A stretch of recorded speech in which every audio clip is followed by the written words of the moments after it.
This next one is scary. Animal diseases that belong in a horror movie. Ooh. Isn't that like a bacteria controlling the deer? Like the deer is a zombie, but like the bacteria is controlling its brain? Ah, spooky season. You knew this was coming. We're always talking about all the ways nature and the things in it can put you on a shirt, but we never talked about how diseases can have animals permanently parallel to the ground.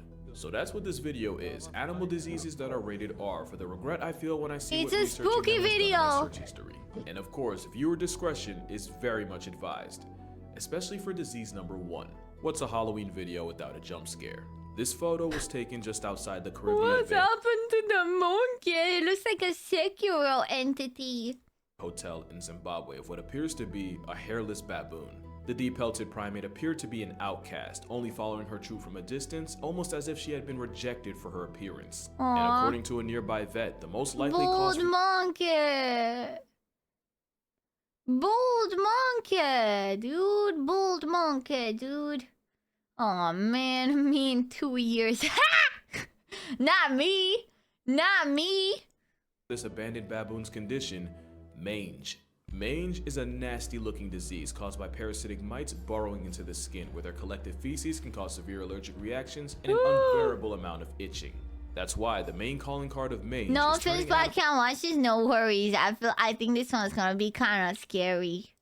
animals into the most down bad version of themselves. And while the word mangy is usually an insult reserved for dogs, these mites can be a certainty from anything from foxes to bears to porcupines, occasionally birds like eagles, and many more. In fact, the legend of the Nature is chupacabra was actually disgusting, man. more than likely jump-started by a severely mited up coyote. And in 1996, there was an outbreak of sarcoptic mange that griefed a family of mountain gorillas in Uganda, even expiring one of their babies. The mites themselves aren't a death sentence, but they slowly weaken the target, making them much more vulnerable to infections. And they can easily spread, especially if you're a wombat whose burrow mates with a walking mite mosh pit. The mites are so persistent that in Pennsylvania, a black bear with more than 50% hair Oh my god, what? Why does he look like that? Yo, bears without fur, man. Oh my god, dude. He looks like a creature. Chaz, I am 100% sure this is what, like, skinwalkers are. You know, people are like, they see skinwalkers. It's just a naked bear. Straight up, man. You see this, no wonder you think it's a skinwalker. loss is considered a lost cause, and not only is it retired from life, it's also incinerated so the past tense bear can't possibly infect any others. And yes, mange is zoonotic, meaning it can be passed on from animals to humans, and when that happens, it's called scabies. To be fair, it's normally easy to treat in people, but those with weak immune systems or those taking immunosuppressants can find themselves gatekept from a life of comfort. There's also Demodex mites, which shack up in hair follicles, and even a couple species that make their home. Aren't these the ones that are on the face? Like, aren't the Demodex the face ones? So yeah, mange just might be the most aesthetically upsetting ailment here. The polar opposite of the next disease, because where mange is visually visceral, zoochosis is almost purely psychological. Isn't this like a video game? Isn't that a video game?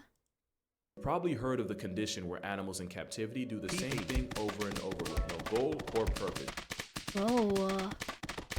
Yo, they got 100 bits!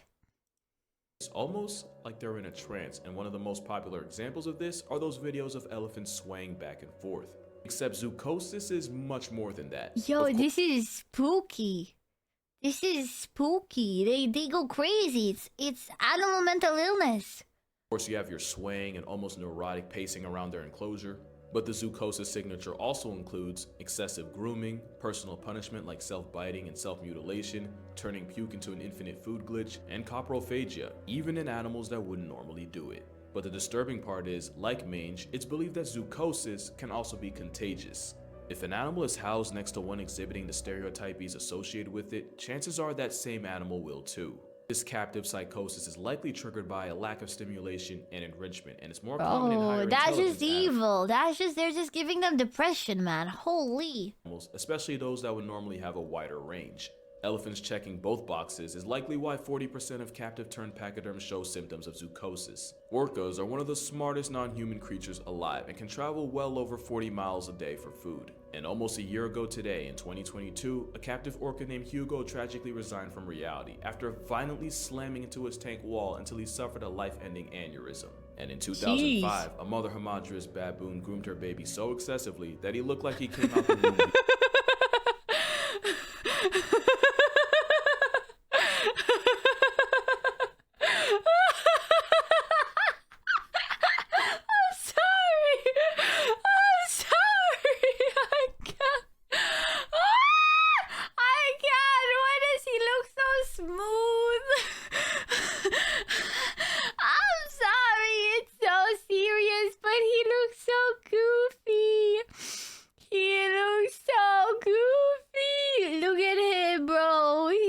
An old man that's just tired of everything. He's like, oh man, I gotta pay taxes, bro. Beefing with wizards. To be fair, we can't really prove that this was Zoochosis working overtime, but bro got the wizard clean cut.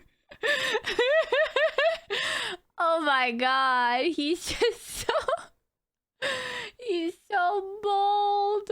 He's so bold. Oh my god, dude, look at him. Look at him, dude. He's perfect. That ain't a fade, it's a flea. But the most popular and probably most depressing case of chosis was Gus. Gus was a polar bear that lived in Central Park Zoo for 25 years. At one point, visitors and keepers noticed that Gus would spend all day swimming in figure eights, sometimes for up to 12 hours straight. Keep in mind that polar bears can cover nearly 50 miles in a day searching for seals. Not only did the zoo spend 25 grand on therapy for the bear, Gus went on to make history as the very first zoo animal to be put on Prozac. Speaking of which, the 25,000 bones what of is that? What's that? basically amounted to the therapist saying, "It be like that." This isn't an anti-zoo video or me trying to morally grandstand to y'all. I think zoos have the potential for a lot of good and a lot of bad. It's just that the bad can lead to a chronically pilled out polar bear. But wait, it gets darker. Because with how far removed humans have gotten from nature, there's a legitimate fear that humanity as a whole could be suffering from zoochosis on a global scale. That joke about us being no different than ants stuck in a death spiral becomes less and less of a joke. My zoochosis is making me stream! Oh my god, I gotta stream! I gotta stream over and over and over! Prozac is an antidepressant. Oh, okay. As time goes on. Do you remember the Will Smith movie I Am Legend? You know, before his wife publicly neutered him and then smoked both his family jewels in 2 packs? Well, the post-apocalyptic movie started with a doctor attempting to re-engineer the measles virus in an attempt to find a cure for cancer, instead infecting 99% of the human race. Oh my God. A pretty good God. example of what can happen when humans try to play God with the natural order. Another example is what happened in Florida, specifically Silver Springs State Park. It's Florida's very first tourist attraction, famous for having a couple Tarzan movies shot there. And in the 1930s, tour boat operator Colonel Tui was looking for a way to spice up his jungle cruise. Colonel! What now? Colonel. Was his first name Hawk? Hawk Tui?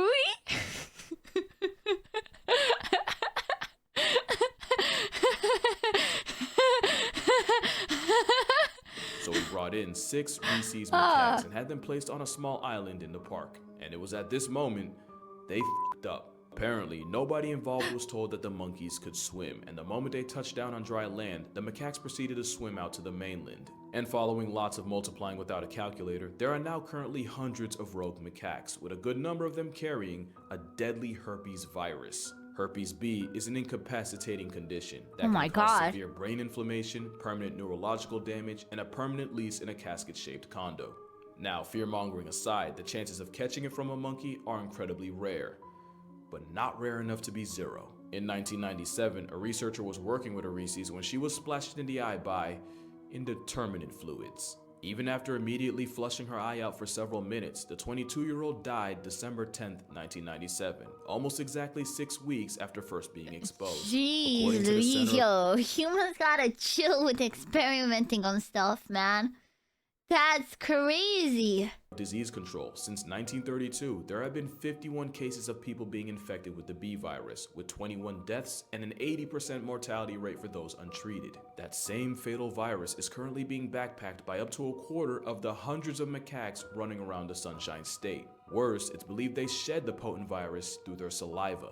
So far, there's no known case of one of these Marion County monkeys passing off the virus to a human. The problem is, the monkeys have managed to lose their natural fear of humans, and there was even one incident where the park had to be shut down. Oh my god, now this makes me not want to pet monkeys if I see them in the wild.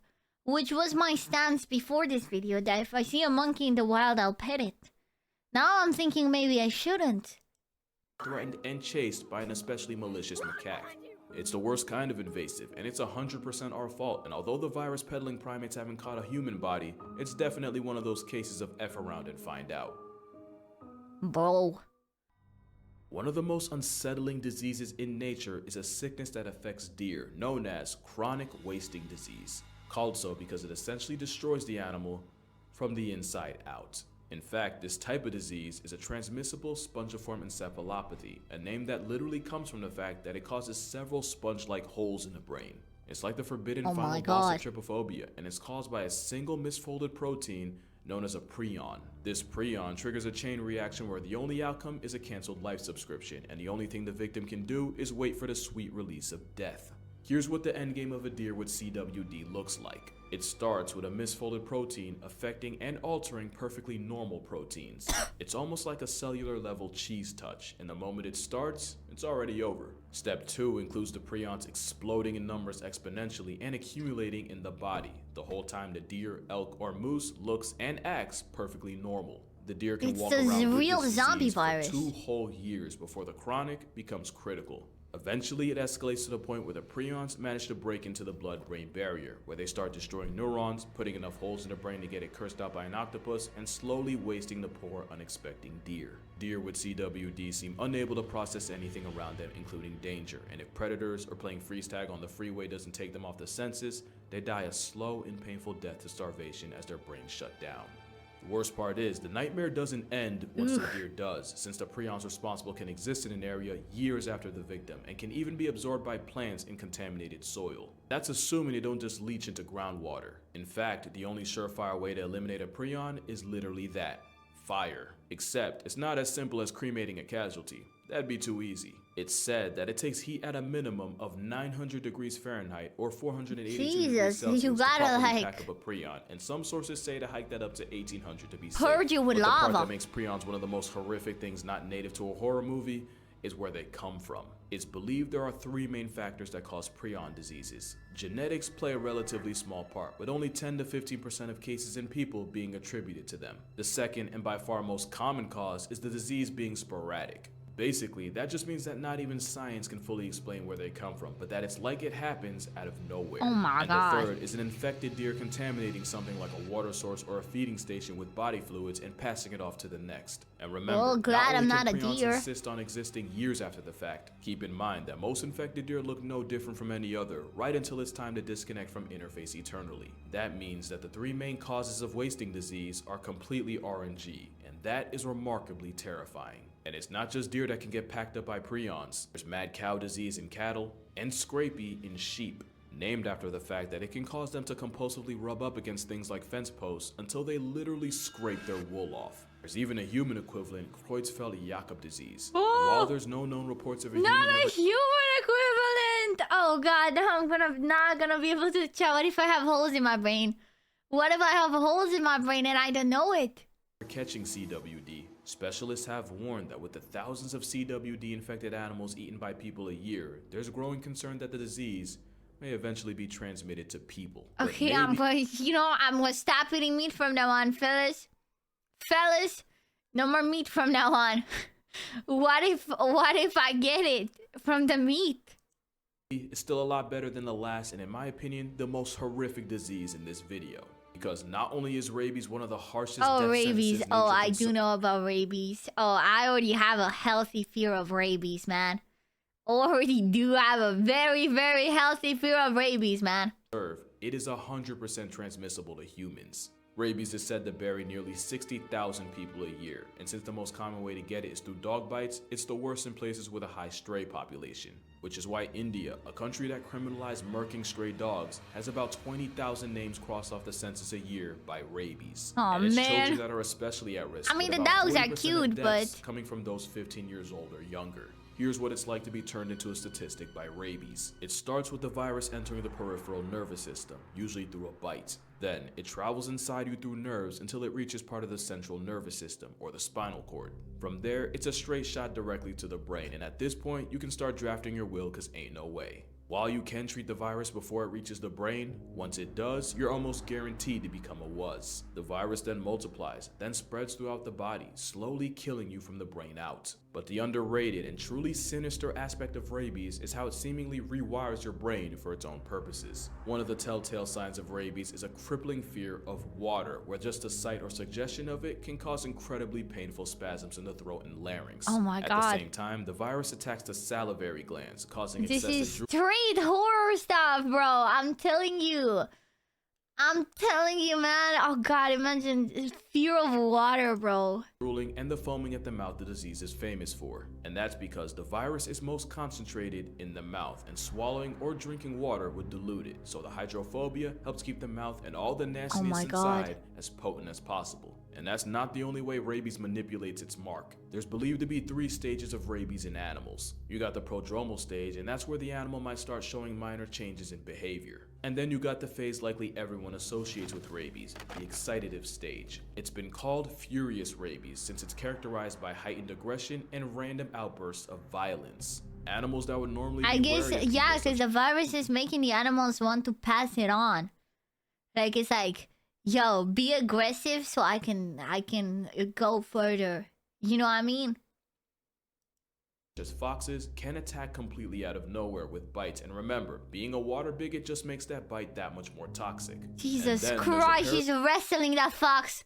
Oh my God, she's wrestling that fox, dude. It's funny because, like, when I was young, there was a time where I got bit by a dog. And, you know, obviously, we didn't know if the dog had rabies. I was really young. But my grandma told me, I think I've said this story before. She literally chased all the stray dogs around with, like, bread and gathered all of them to get them tested for rabies to make sure they didn't have it. Paralytic or dumb stage, where the animal appears unaware and disconnected from the world around it. This is where you might see a normally introverted mammal show zero fear in humans. Jesus. Don't be fooled. They're still liable to Why bite is she to being serve the virus's freaky? purpose. The nightmare usually ends with the animal flatlining to respiratory arrest as its body finally just gives up. And your fate is almost no better if you're a human, since rabies has one of the Don't they highest kill the fatal animals ratios of just any for disease. rabies? I don't think so. At least I'm pretty sure they didn't kill all those dogs. They can't test for rabies fast enough. They have to test their brain matter, dude. I'm telling you, I can ask my grandma. I mean, first of all, I think she only got the one dog that bit me because she know which one it was.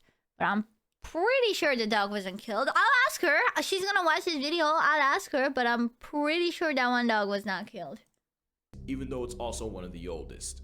It flexes a nearly 100% fatality rate, but nearly means there's still a chance. In 2004, 15-year-old Gina Giese contracted rabies after being infected by a bat, and the moment she started experiencing symptoms, she was, statistically speaking, a walking corpse.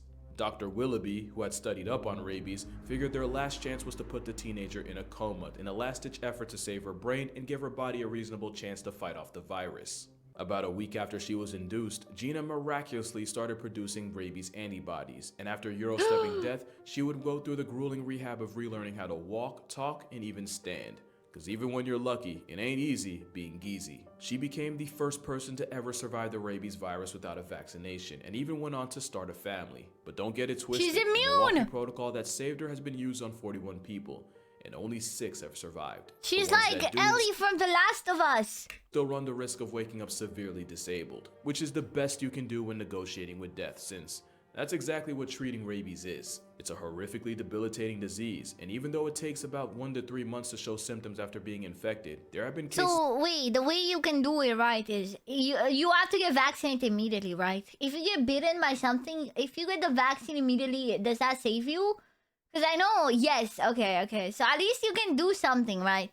Because, like, It's actually so scary. Yes, it is saving. Yes, chat. If you ever get bitten by an animal or get in contact with a wild animal, immediately go get a rabies shot, chat.